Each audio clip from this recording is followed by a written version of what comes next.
Greetings and welcome to In Depth. I'm Dike Rostant. Strategic security consultant and organizational transformation expert Garvin Heerah joins us to discuss the budget's impact on crime and national security.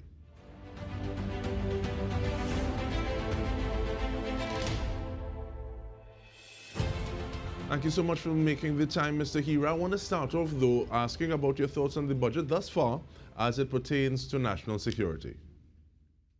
Well, as you can see, we are waiting to see exactly how the details are going to be rolled out. But it was important to know that, people were asking, are we going to get an increase because there's an increase in crime? And when we looked at the statistics in 2019 to 2020, it was a 6.8 billion allotted to national security. In 2020 to 2021, it went down to 5.6, and in 2021 to 2022 went further down to 5.2, and then we see a minor increase to 5.7 in the 2022-2023.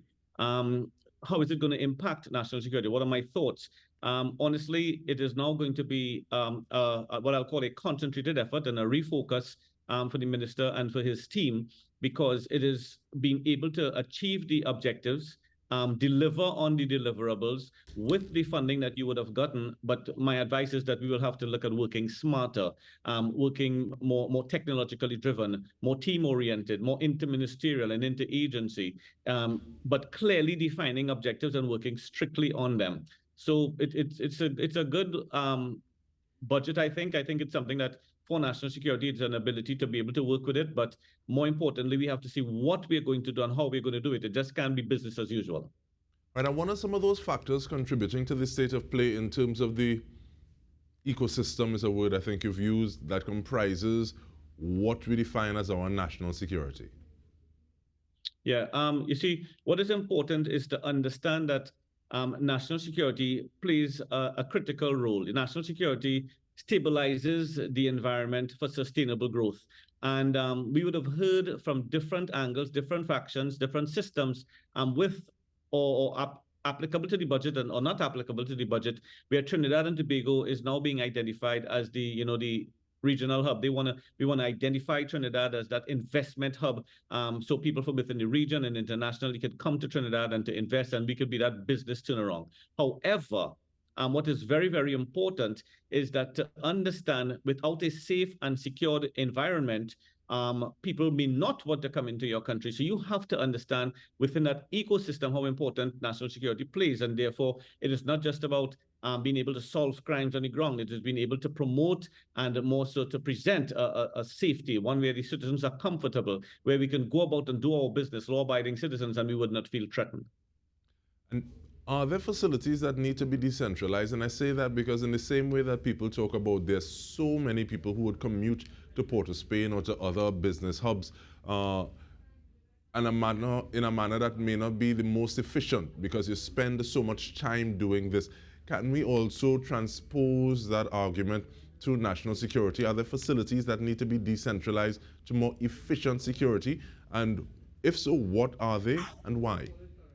Well, definitely. What we have seen is that there has been an effort by the national security system, inclusive of the defense force, to have multi-basing, to ensure that there are camps situated around Trinidad and Tobago. We hear also of, inclusive of the patrols and that type of stuff. So we understand that.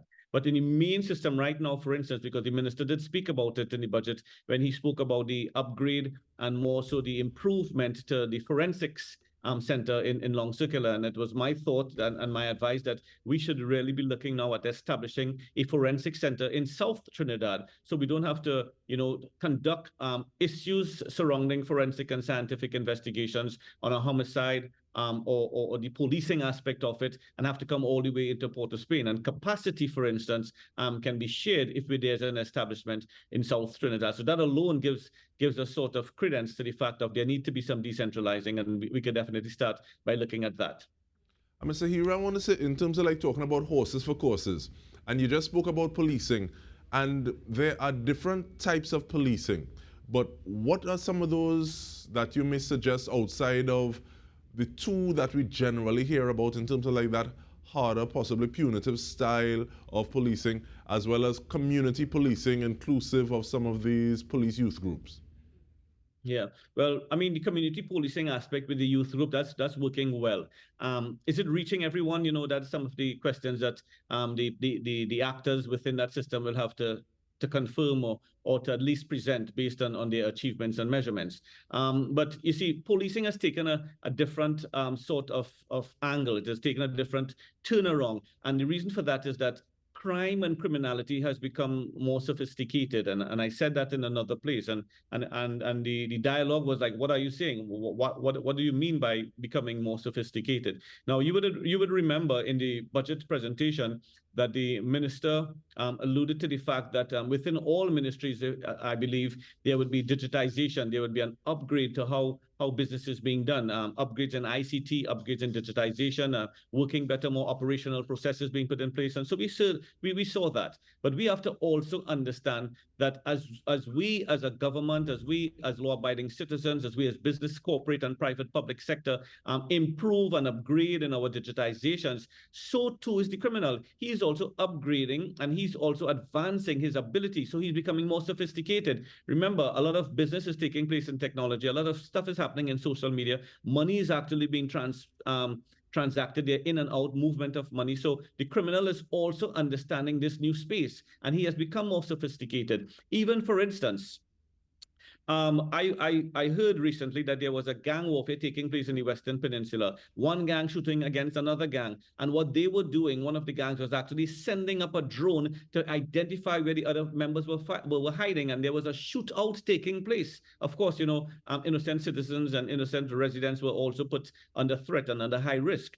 And they were using drones, as a matter of fact, when you do conduct surveillance in a residential area, to be able to see into your space, see into your land area, see what type of property you have, what your gates are. So we see a sophisticated, technologically driven type of criminal. Therefore, law enforcement has to understand, to stay in advance, to stay ahead of the game. We also have to become sophisticated. We also have to become technologically driven. We have to understand that there is a lot of policing that can be done utilizing the technology, and we have to move with the times. For instance, social media, Dike.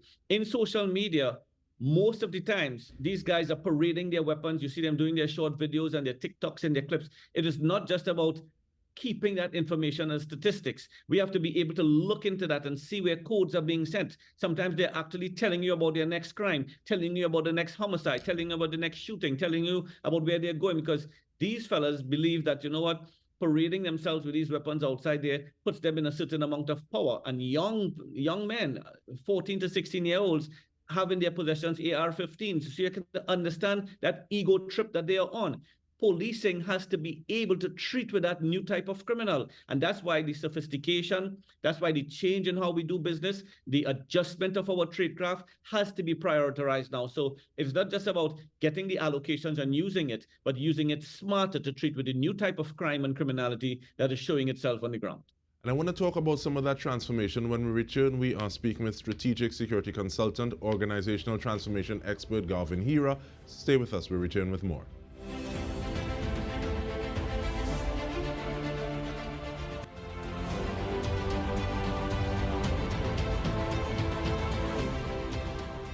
Welcome back. We are speaking with Garvin Heerah, strategic security consultant, organizational transformation expert. And I love the point that we ended the first half on, Mr. Heerah, in terms of the fact that times are changing, people are upping their game. That needs to happen on the other side, the side that is dealing with national security as well. And I also appreciate the fact that you're saying it doesn't necessarily, or is not a matter of how much money or how much resources, but the application of such. But how do you transpose that into a system that is used to doing something a particular way, transforming that to deal with the current situation? What are some of those things that you say, okay, well, these are some of the first things we want to do towards reaching that goal? We will take 2 minutes to explain that. Now, because it's national security or a public sector ministry, people will want to dispute or point fingers and say, Mr. Heerah, what are you talking about? That is not applicable here. That's for the corporate sense. That is for marketing. That is for PR. That is for brand management. And I'm going to use the term called entrepreneurial mindset. And I am saying that we need to adopt an entrepreneurial mindset in the Ministry of National Security. And that is not that we need to change national security into entrepreneurs. That's where people think of it erroneously. An entrepreneurial mindset thinking leader is one who's thinking out of the box. It's called blue ocean thinking. We have to start thinking out of the box. You know why? Because the criminal that we are fighting, the crime and the criminality is out of the box crimes, things that you didn't never saw before, but it's a new thing happening, and we have to adjust as we move forward. So out of the box thinking and planning is necessary. I would strongly recommend, some sort of strategic team that is looking at the new elements of crime fighting and being able to apply it here locally into our local domain to see how it works.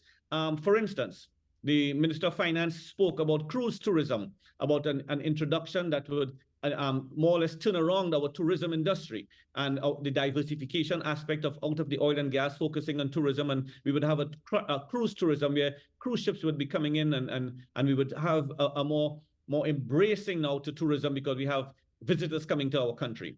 And I'm saying, okay, if that is so, along the lines of national security, then what we have to do is also look at something that I would introduce called the TSSI, the Tourism Sector Security Initiative, because policing and law enforcement and national security sort of approaches in the tourism industry is something completely different.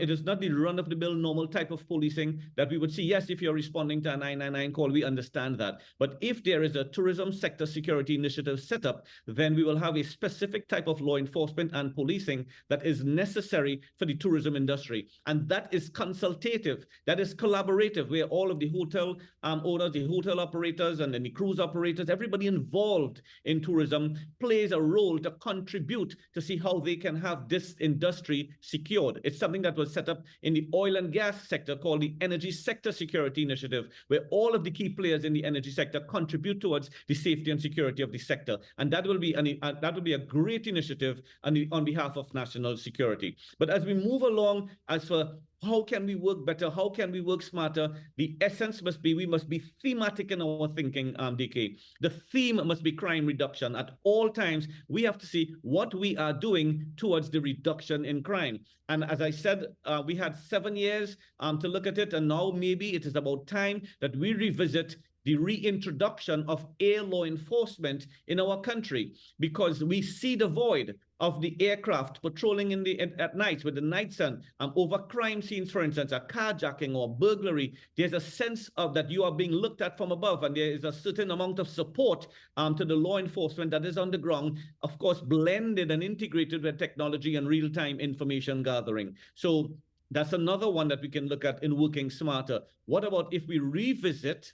We don't have to go how it was done in the past and maybe the amount of helicopters that we had, but we need to understand that air law enforcement is playing a critical role in crime reduction. So let's see how we can revisit and reintroduce that back into the arsenal. And I know the minister spoke also about upgrading the crime academy, I think it is, or the police academy. And I would say just put a pause in it. It is not what you say, it is how you say it. We need to move away out of the box thinking from a crime academy and start thinking a center of excellence for national security, where there can be simulated training, where there can be scenario type training, and not only for the police, but everyone who's playing a role in national security. So this can be a go-to training agency.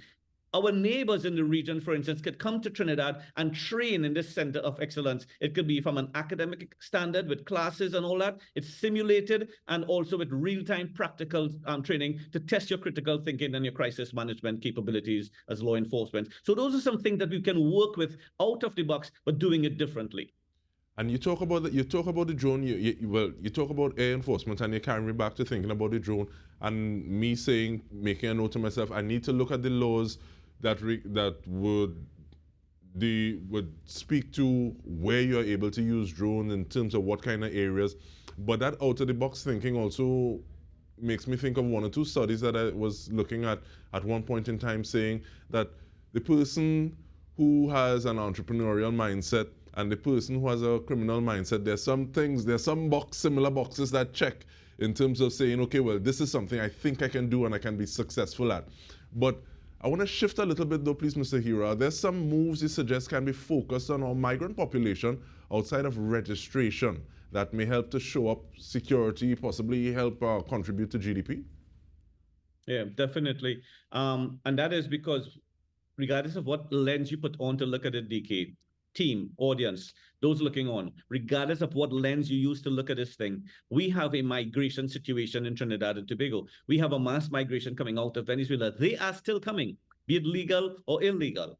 And I am saying that we need to revisit again, as I say, reevaluate our migration policy. Is there a migration policy? I had an opportunity to have an exchange with a minister, and he was defending the fact that there was a migration policy, and I'm saying a mass registration is not a migration policy. A migration policy identifies, for instance, the who you are, the where you are, and the what you are, meaning your skill set. There's a skills bank that is created, and we understand the importance of the who you are and how you're contributing to society. More importantly, contributing to the economy of Trinidad and Tobago, because as it is right now, that migrant population, sooner or later, if it hasn't started already, is going to take a severe dent into our socio-economic sector, into our socio-economic structure. Services, funding, support will have to be pumped into that direction at the end of the day, because it's a human population here in country, and we are already at a capacity and a capability challenge to treat with the population of Trinidad and Tobago. And therefore, with an additional population of the migrants, how is our socio-economic services going to be able to treat with that? Our health, our education, some of the other social services, housing, and that type of stuff.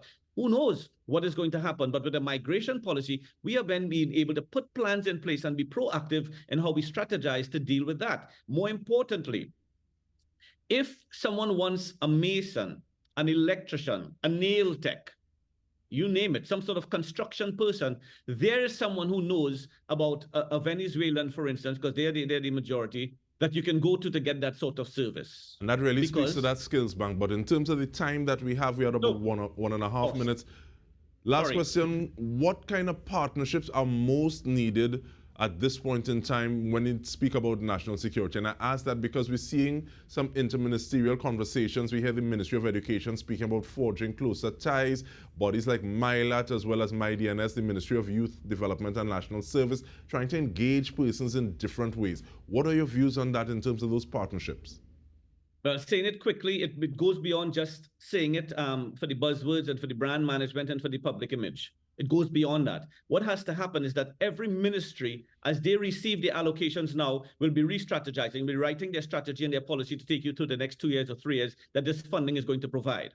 And in that strategy, I'm saying we need to factor in a clause, how can I contribute towards crime reduction? That needs to be factored into that ministry. How can this ministry contribute towards crime reduction? How can we bring back a sense of a semblance of comfort and safety and security? So be it tourism, be it finance, be it education, be it sport, be it youth and development, you name it, industry and trade. How can this ministry contribute towards crime reduction and working integratedly with national security? It may not be manpower, but it might be infrastructure and resources, it might be technology, it might be support, who knows it, that we can all contribute, because I don't like adopting saying crime is everybody's business. I don't like to say that. What I like to say is safety and security is everybody's business, and every single ministry of government plays an integral role in the safety and security of our country. So it can be an integrated way of an intergovernment approach to contribute towards crime reduction and make Trinidad and Tobago a safer country.